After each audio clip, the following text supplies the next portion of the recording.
Okay, Amirah, this show Underground has really been a success.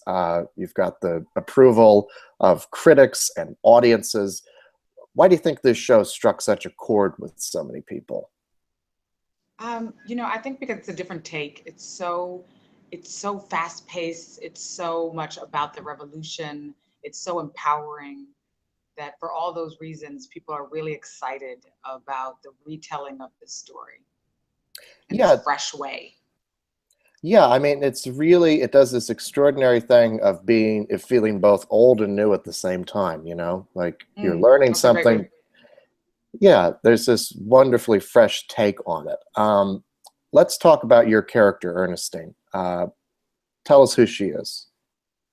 Miss Ernestine is the head house enslaved mother of three, fiercely devoted to her children. And really, you see over the entire season her willingness to really do whatever it takes to keep them safe and near her, and as safe as possible in this really crazy world. Yeah, I mean, your character really does do anything that you can to protect your children. I think that's a strain throughout the show is what will you do to survive? You see all these characters doing these various things. And, um, the scenes with you and Reed Diamond, the plantation owner, really epitomize that as well. Can you talk a bit about that? Oh, most definitely. I mean, one of the things I really love about the show is that there are no good and bad characters. Reed does a great job playing a really complex character who is really just kind of like, going through what does he do, his conscience, and then with he and I together, it's this, it's really like who has the power. It's a power struggle. And often most of what I'm doing in that relationship, if you can call it a relationship, is really just trying to kind of as much power as I can get over to keep it's all always tied into my children though. So whatever I can wield Mhm. to kind of have an influence over keeping them out of the fields, keeping them away from the whip, keeping them away from being sold on the block, keeping them alive. But then at the same token, I've been in this relationship since Rosalie is already in her teens, and so late teens, and so we've been together, and he's been the one person who I've been intimate with, and the Mhm. complexities of what that is, but he owns me at the same time. So, and I just think that the Misha Green and Joe Pakaski, the writers and show creators, they don't shy away from the complexity of relationships. They're not looking to make any kind of one point other than a human point. You know. Mhm. Yeah, I mean, it really would be so much easier to paint all these characters in shades of, not to put a finer point on it, black and white. But there's a lot of gray areas there that are really fascinating in the show. As an actor playing those gray areas, can you talk a bit about that? I think those are the most compelling, the gray areas, because I think that's where we see the humanity. When I Mhm. read the scripts, that's when I said, oh wow, this is a mother, but she's a woman also. And so, Miss Mhm. Ernestine is dealing with her own sexuality and her friendships and her desires. And the fact that we get to see all of that, we see my character in relationship to her children, but we also see me in relationship to the people my age, and then to the mistress of the house and the master of the house. So it makes it really human. And I think that's what when we're meeting the fans, and which is so thrilling for me, or even when we're live tweeting on Wednesday nights, and that's always great. It's great to hear people say, "Wow, you remind me of my mother," or "You remind me of an aunt or a great grandmother," even. And just the fact that they're like, "Yeah, loved her to death, but she didn't take any crap," and it's just like that's just the truth about I think about my own mother, and there were gray areas, even the times that we maybe struggled. I didn't feel that because as a mother, she protected me from that, and she wanted to protect me from that and give me some joy. So I think the gray doesn't always have to even be negative. One of my favorite scenes is running around the kitchen after my youngest son James, played by Mhm. Maceo so beautifully. And I just love that scene because it's like that's also what a mother does. It's like how can in the midst of this crazy world, this horrific world, keep my children kind of happy and a smile on their face and try to keep them as kind of children for as long as possible. And I think even today, a lot of people can relate to that. They want their kids, with iPhones and technology, and also social justice. You want to keep your kids as young as possible and as safe as possible for as long as possible. Mm-hmm. Yeah, and I think that's where a lot of the power of the show comes from, is in that relatability. Even though it's taking place, almost 200 years ago, it is about universal truths in a way. So take us back to the beginning when you first got involved in the project. How did this script come to you? Yeah, I love the story at the beginning because I feel like it just aligns me with our viewers again.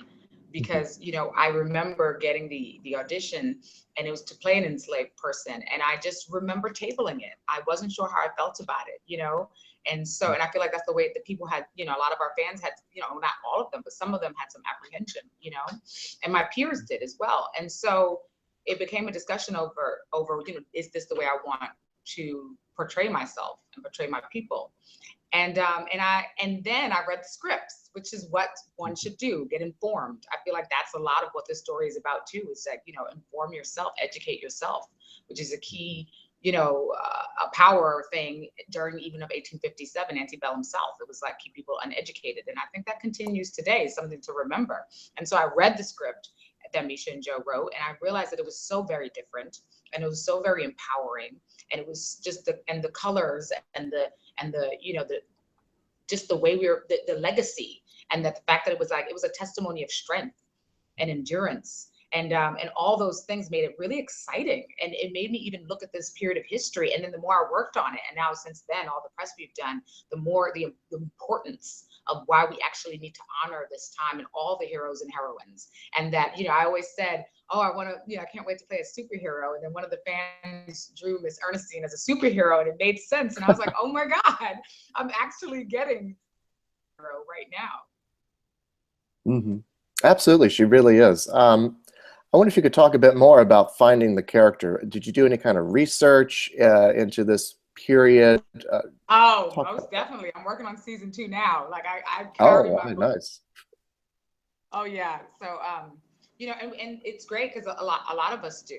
We were reading at the time, it was Incidents in the Life of a Slave Girl, I always talk about, by Harriet Jacobs.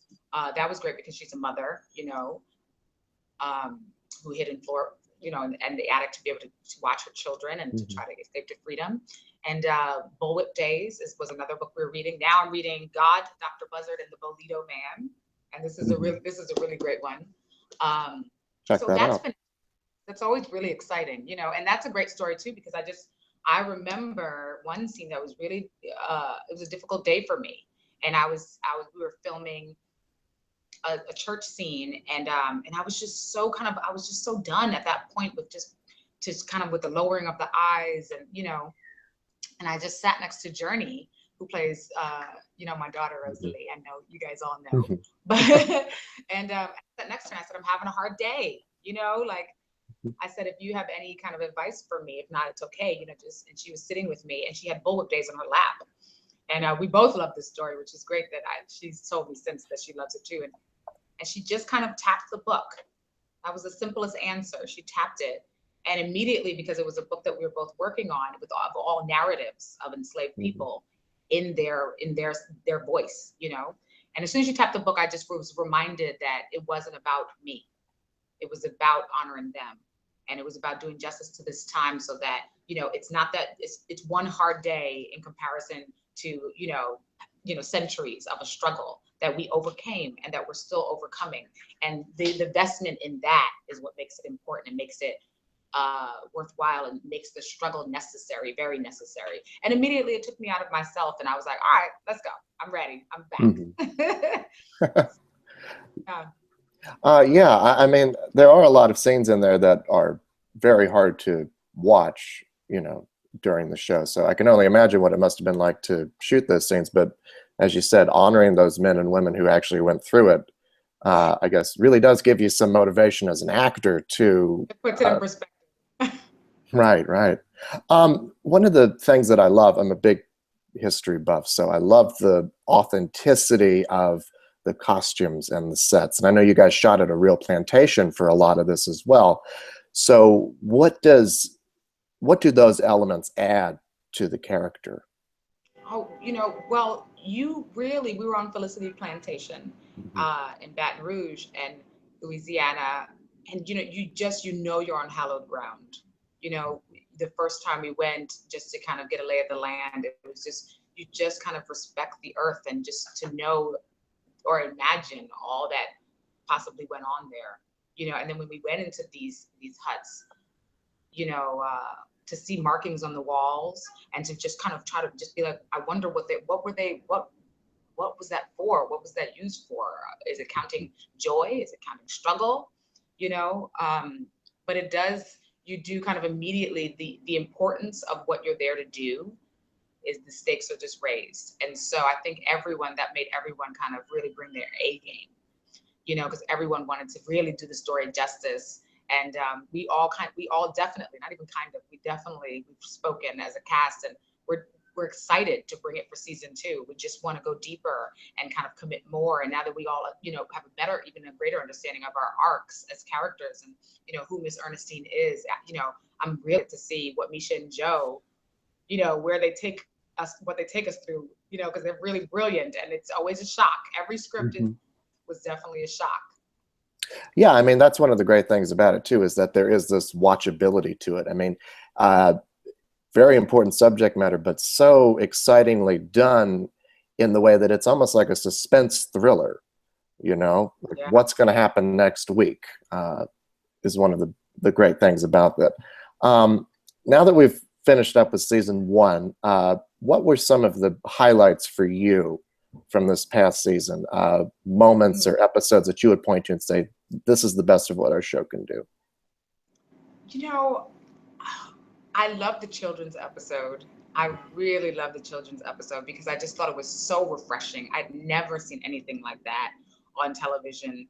Our young people are doing an amazing job. So to just kind of really give them, an opportunity to sink their teeth into the work, as young actors and to these stories. And, Maceo he did such a great job. James, he was so vulnerable. And then the brothers, he and Sam, played by Johnny Ray Gill, they were so lovely together. And, the fans, I've spoken to a lot of people and they were so extremely touched by just the brothers' relationship and how they looked out for each other. And I think that's just such a gift to be able to tell this story in an episodic form. That's the thing that's exciting, because you don't have to just say, okay, this is one story arc and that's it, and then 2 hours and we're done. We get all these episodes to be able to say, okay, now we're just going to go into the life of what is it to be 2 brothers during this time, and the older brother having to look out for his little brother. And I think that touched people in a mighty way. I know it definitely touched me in a mighty way.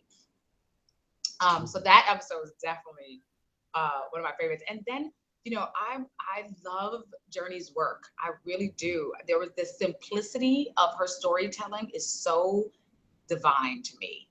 And so, I feel like for Miss Ernestine, I mean, I give a lot of face and I'm like, I'll play Queen Mother, and I enjoy it. I love Miss Ernestine. But I just love that juxtaposed against that, you have my daughter, who is so simple, and so much of her scenes with Aldous, or even with her brother, when she says to her older brother, she says, "Are you ever afraid?" And he goes, "No." He's covering so beautifully too, very subtle. And then she goes, "I am," simply. And then there's like a little tear, but it's so honest. And to me, often, especially coming from the theater world also, moments when you see that it's not a big hoopla and you see 2 people talking to each other honestly and openly and vulnerable and listening to each other. The fact that I think our show does a great job of keeping it fast paced and still honoring those beautiful, honest moments, that probably brings me the most joy and the most pride of our show. Yeah, you mentioned that episode with the kids. I remember watching that for the first time and crying the entire time. Right? These kids. Yeah, it's very powerful. And the scope of this show is amazing too. I mean, you've got all these characters, you've got all these locations. It really does feel like an epic 10-hour movie as opposed to episodic television. Is that an exciting element of it? Oh my God, it so is. And the thing that's great, I'm a fan, which is great because I read all the scripts, but I'm not in. We're not. The worlds don't always collide. So just to see like Jessica DeGale, Mark Lucas in the North, the Liberators, and I'm just like, I hadn't seen what was happening, because I'm not on set when they're filming. So I was just like, I was just like this, watching the entire time, so excited to see, who the people who have become now my good friends, and their work. And I really adore them. And so, that's great. And to see like Christopher Maloney, I think he transforms into such a marvelous animal. Like if you watch during the whole season, like when he's coming up from the floorboards, like, and then when he's fighting and he comes out and he's just like, and his hair is, I'm just like, he's brilliant, So it's really, I mean, I get excited right now, I'm a genuine fan of my co-star's work, so that is really exciting for me. And then the music too, with John Legend and Get Lifted with Mike Jackson, and then Raphael Sadiq and Laura Karpman. I mean, we have really top-notch people keeping the pulse, and during the children's scene, like that soundtrack for the children's scene that between Raphael Sadiq and Laura Karpman, I was just like, oh my God, it did not, it echoed so beautifully what was happening with them, eerie, terrifying, hopeful at times. And then with John's contemporary music, that just kind of keeps you and says, oh yeah, immediately you're like, oh, this is sexy. And it kind of, informs before the even scene starts, or this is like, oh my God, with black skinheads right at the top, you're just like, ooh, you're like, ooh. Yeah. So, and of the show.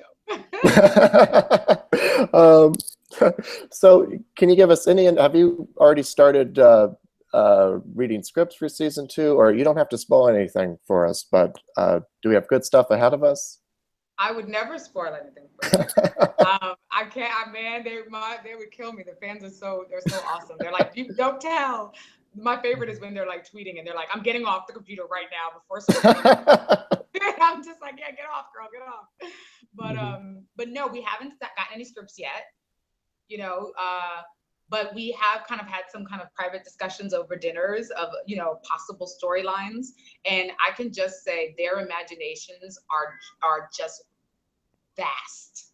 And that is terribly exciting when you put the skill of the craft of what it is to be a writer with the imagination of Joe and Misha, and the boldness, because they're both extremely bold, and their knowledge of just humanity. I mean, just even as people, and they don't pigeonhole anyone. They don't put anyone in the corner to say this is who you are and that's what we've settled on. They're really excited about exploring the various parts of a person's character, and and pushing it really to its limits, and really making us say, what would we have done, and really challenging our views of this time. And I think our views, period, in the face of struggle. Who are you? That's that question. Who are you? What would you be willing to do? And, being able to shock yourself and shock the world with the decisions that you make in times of desperation. I think the humanity aspect of it really is what is so important about this show, because I think what it does more than anything is offers viewers a insight into a world, into a life that they might not have known none of us who are alive now know anything about, and yet the struggles are still very real. So I mean, yes. What do you think this show can ultimately do to maybe open up a conversation for people? I think about what it's been doing, the conversations. I'm looking actually we just went and traveled, and oh yeah, we went to, because one of Memphis is we have a lot of viewers in Memphis. Shout out to Memphis. Hey. And so they declared it, Underground Day in Memphis, about a week ago. And we went to Power Center Academy. And, we met all these lovely students. So real shout out to Power Center Academy also. These lovely students. And the thing that was amazing about that is they've made it a part of their curriculum to watch the show and to discuss it. And they're covering it in all their different, all the subjects in math, and, just different things with money and how money was used. Social studies, definitely. And just to hear the young people speak about that time, and and about realizing that it's something that they could be proud of, and all that they overcame, and then having us do that talk back, which is, I think, one of the most satisfying. Myself and Alano and Aldous, and we were there, and it was just so wonderful to be able to talk to them, encourage them, and say, no, this is the proper telling of this story, that it's a legacy of strength, and the idea of, you know, the first integrated civil rights movement, and the idea that it's our history of, you know, the nation coming together as a whole to stop a really grave injustice. And I think that's really exciting, that at the end of the day, this is entertainment and it's joy, and the kids are like, oh my God, you know, so excited to meet us. But then we're having these heartfelt conversations when we're really inspiring them, you know, hopefully inspiring them, they better be inspired, that they can overcome, you know. And that was the biggest thing I told them, was like, you're not the first person to go through something, you won't be the last. And then with this, it's a reminder of, you're not the first one to overcome, and you won't be the last. You know, and so I've always worked with young people, even when I was, you know, in school and Fordham and NYU. And so to continue that and do work that is important and can maybe inspire someone is really the great thing for me as an artist. Mm-hmm. Absolutely. Well, thank you so much, and congratulations on the show, and really appreciate your time. Oh, it's been my absolute pleasure. Thank you so much. Thank you. Have a great day. Bye.